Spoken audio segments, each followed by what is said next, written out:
हिंदी प्रेमी YouTube channel में आप सभी का हार्दिक स्वागत अभिनंदन। आज के इस कड़ी में हम सभी रश्मिरथी पुस्तक से सप्तम सर्ग का भावार्थ को जानने वाले हैं। विगत कड़ी में हम सभी षष्ठ सर्ग के भावार्थ को जाने थे। आइए आज हम सभी सप्तम सर्ग के भावार्थ को जानते हैं। रश्मिरथी पुस्तक रामधारी सिंह दिनकर की अमर कृति है जो वीर रस के भावों से भरा हुआ है। महाभारत के एक प्रमुख पात्र कर्ण इसमें नायक के रूप में प्रस्तुत किए गए हैं। आइए जानते हैं। घटोत्कच वध के बाद द्रोणाचार्य का निधन हुआ। द्रोणाचार्य के बाद कर्ण के सेनापतित्व की बारी आई और कर्ण विपरीत परिस्थितियों में लड़ा। कवच कुंडल तो पहले ही इंद्र को दे चुके थे। इंद्र से मिला एक अग्निबाण को भी घटोत्कच वध के समय वह मार करके चला गया। फिर उसने कुंती को भी जो वचन दिया था कि अर्जुन के सिवाय और किसी भी पांडव का वध नहीं करूंगा। इस पर शल्य उनके सारथी बनाए गए। शल्य युधिष्ठिर के मामा थे और पांडवों ने उनको शल्य को सिखा रखा था कि जब भी आपको मौका मिले कर्ण को कुछ ऐसा दुर्वचन कहिए जिससे उनका तेज कम होता जाए। और शल्य ने यह काम बखूबी बीच बीच में करते रहे जिससे कर्ण को वह शल्य का वाणी कांटों की भांति चुभता रहा।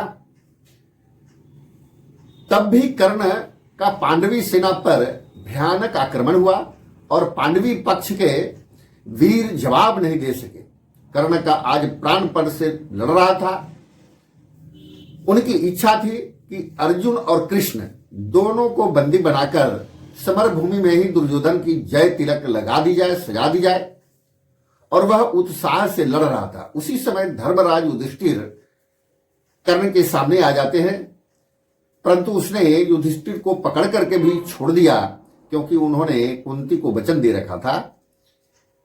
और इसी तरह से एक एक करके भीम, नकुल, सहदेव भी इनके हाथ आते गए उस दिन के युद्ध में, परंतु इन्होंने उन लोगों को भी पकड़ करके छोड़ दिया किए, जिस पर मामा शल्य ने उन्हें अपने व्यंग्यपूर्ण बाणों से आच्छादित करते रहे और कर्ण उनके ऐसे व्यंग्यपूर्ण बाणों से भी मर्माहत होते रहे।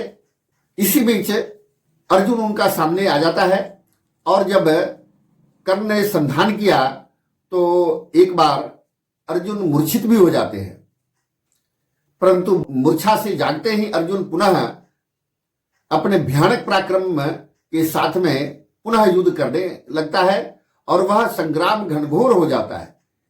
शेष रथी महारथी भी युद्ध को छोड़ करके इन दोनों का युद्ध को देखने में लग जाते हैं।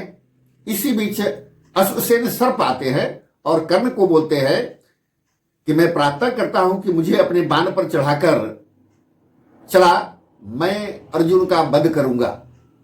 परंतु कर्ण ने यह कहकर के अस्वीकार कर दिया कि ऐसा एक अर्जुन क्या, सैकड़ों अर्जुन को भी मारना पड़े तो मैं आपकी सहायता नहीं ले सकता हूं, क्योंकि सांप की सहायता लेना ये ठीक नहीं है। यह मानवता का शत्रु है और मैं शत्रु की सहायता से शत्रु का वध नहीं करूंगा।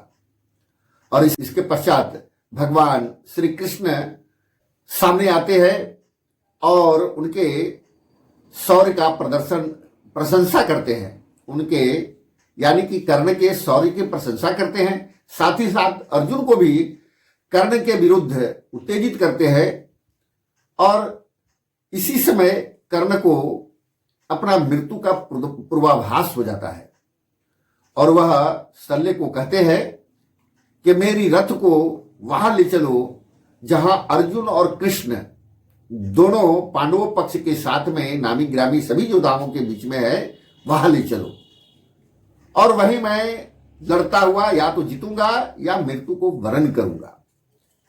और शल्य रथ को भगवान के सामने ले जाते हैं और यही अभिशाप के कारण कर्ण का रथ के पहिया धरती में धंस जाता है।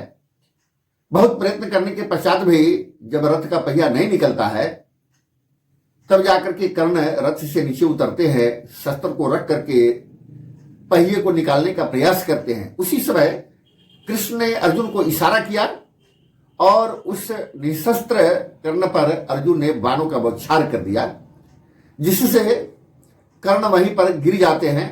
थोड़ा कर्ण और कृष्ण का संवाद भी होता है और दोनों पक्षों में आरोप प्रत्यारोप होता है। एक दूसरे का वैसा बताया जाता है दोषों को, और धीरे धीरे पुण्य बल इनका समाप्त होते जाता है कर्ण का। और जैसे ही ये अपने सूर्य की ओर देखते हैं, उसी समय एक बाण अर्जुन का आकर के कर्ण के गला में लगता है और यह मृत्यु को प्राप्त करते हैं। इनका तेज बल निकल करके कर्ण का सूर्य में समाहित हो जाता है। और इस सर्ग का अंत युधिष्ठिर और कृष्ण के संवाद से होता है। युधिष्ठिर कर्ण के मृत्यु के पश्चात हर्ष प्रकट करते हैं, किंतु भगवान उदास हो जाते हैं। कृष्ण उदास हो जाते हैं और कहते हैं कि यह विजय चरित्र खोकर हुई है, असल जीत तो कर्ण की हुई है। यह भूल जाइए कि कर्ण हमारा शत्रु था, वह द्रोण और भीष्म के समान ही आदर का पात्र था। इस तरह से रश्मिरथ का यह 7वां सर्ग पूर्ण होता है। आगे की कड़ी में इसे सारांश के रूप में हम सभी जानेंगे। आज के लिए इतना ही। बहुत बहुत धन्यवाद, आभार।